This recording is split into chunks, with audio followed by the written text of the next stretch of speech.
Hi, and welcome to the fifth video of Module 5.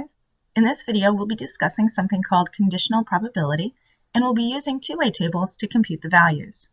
Let's get started. A conditional probability is found when you're looking for the probability of y, knowing that x has already occurred. We'll write this using this notation, and we'll say the probability of y given x. So if we look at that notation for a minute, p parentheses y line x parentheses, we would call that the probability of y given that x has happened. So the given condition, the information that you know ahead of time, is always going to be the second letter written in this notation. So I'm going to call the x the given in this notation, and I'm going to call the y the event in this notation. So the probability of an event given a given condition. Let's look at an example to make this a little bit more concrete. So for example, here we have a bunch of gentlemen with hats and mustaches. We saw these guys earlier. And let's say I told you that my friend has a mustache. So if you bumped into this group of people, you want to know, well, what's the probability that if I pick one at random, that's going to be my friend? So you would count up how many people have a mustache. So there's 7 of those, and there were 10 people total. So a straightforward probability that someone has a mustache is going to be 7/10, or 70% chance. Now, suppose I also told you that my friend only ever wears a hat. So if my friend is always wearing a hat, now you have some additional information. You know that my friend wears a hat.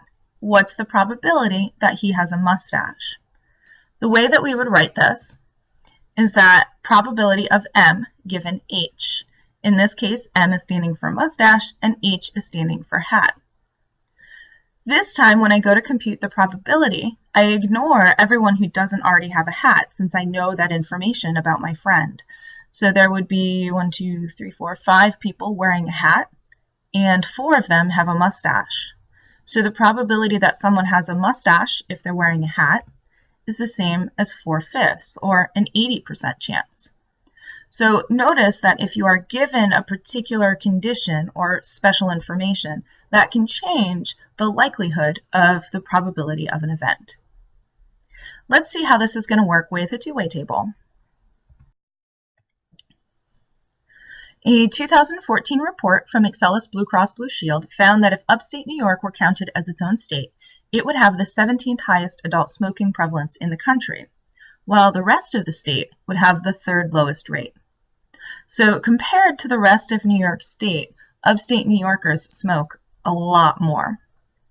We compiled results from this study in a two-way table below, and these values are based on the census.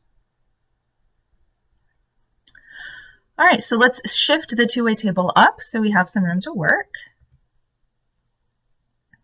And let's do a few examples.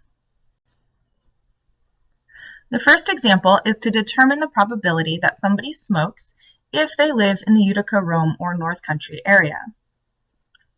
This is a conditional probability because we have that vertical line in between the smoke and the Utica, Rome, North Country. When I'm looking at a conditional probability, I always look at that second piece first. This is our given condition. The reason I look here first is because it's going to help me eliminate the parts of this table I don't need to look at. Since we know that this group that we're interested in lives in the Utica, Rome, or North Country, we're only going to look at that particular column, and we pretty much ignore everything else. So I've eliminated a lot of the table, just like we eliminated the people who weren't wearing a hat in the previous picture. Then I'm going to deal with the first part of this probability, the smoker part, which we'll call the event. I need to know in this highlighted column of the Utica, Rome, or North Country, how many people were smokers? Well, if I look over, there were 14 people who smoked, so that is going to become our numerator. For the denominator, we need to know the total number of people we're looking out of. In this case, because we're only looking out of the Utica, Rome, and North Country column, our total is going to be the total of that column, or 76. I reduce my fraction and I'll get 7/38, and we can report that as our answer. Let's do a couple of more examples. For part B of this example, we need to know what is the probability that I live in the Utica-Rome North Country area if you know that I am a smoker. Before we begin to find the numbers, the solution to this, let's first write it in the mathematical notation so that we can start to practice translating from English into math and vice versa. The first thing I'm going to look for in this sentence is, was I told any special information about the people I'm looking for? We have a probability that I live in Utica, Rome, or North Country, but is there anything that you know about me? And in this case, we were told that you know that I'm a smoker. So I can start to write my probability notation, having the probability of something given that I am a smoker. Notice that when I look at a conditional probability, I always look for the condition first. So I look to see, did I have any given condition? But when I write it in the notation, it's the part that's written second. The reason I look for this first is because it helps me to narrow down the worldview that I'm looking at. In other words, because I know that this person is a smoker, I'm only going to look at the column of smokers, or the row of smokers in this case, and I ignore everything else. So all of the numbers that I'm going to take for this problem need to come from the smoker row. Then we want to know, what's the probability that I live in the Utica, Rome, or North Country? So this is our event. This is what we want to know the probability about. So I'm going to fill in the line there. So out of all of the smokers, how many live in this area? Well, in the Utica, Rome, North Country, there are 14 people. So that's going to be our numerator. To find the denominator, we're going to find the total smokers. So the total number of smokers in upstate New York was 103, 10,000s, those were our units. So we'll put that in the denominator.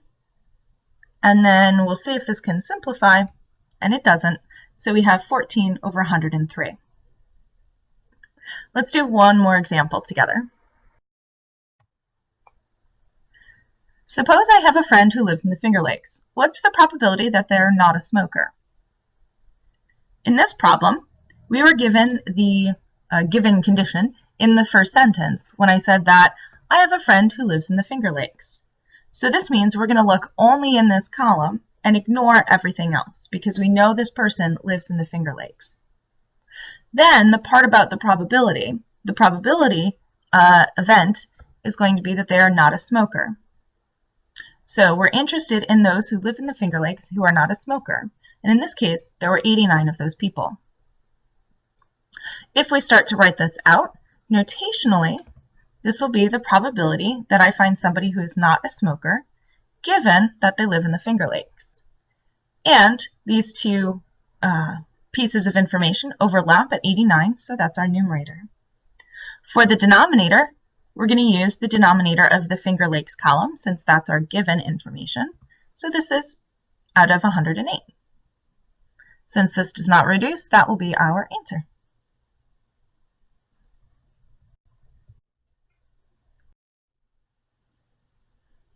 Now that we've done a couple of examples, let's answer some questions.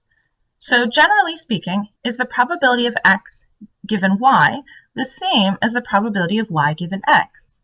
In other words, if I switch the order of the event and the given condition, am I going to get the same answer, or are they going to be different?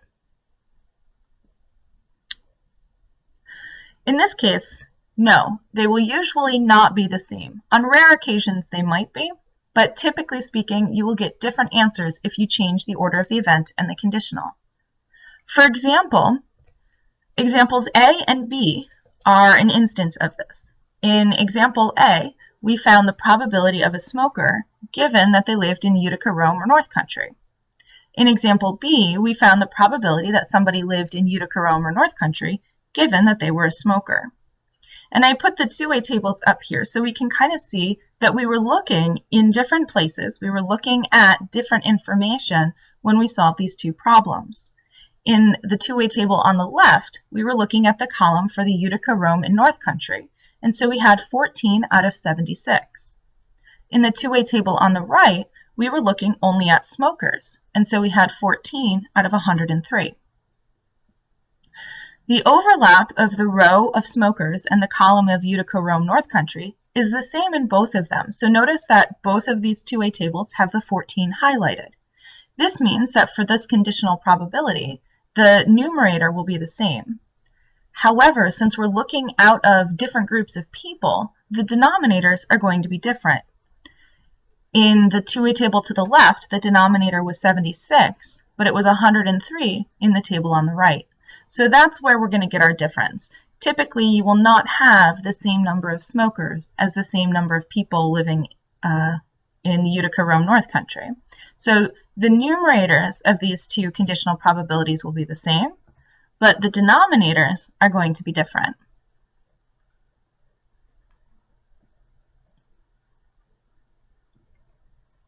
So based on this, is the order important when you're working with conditional probability?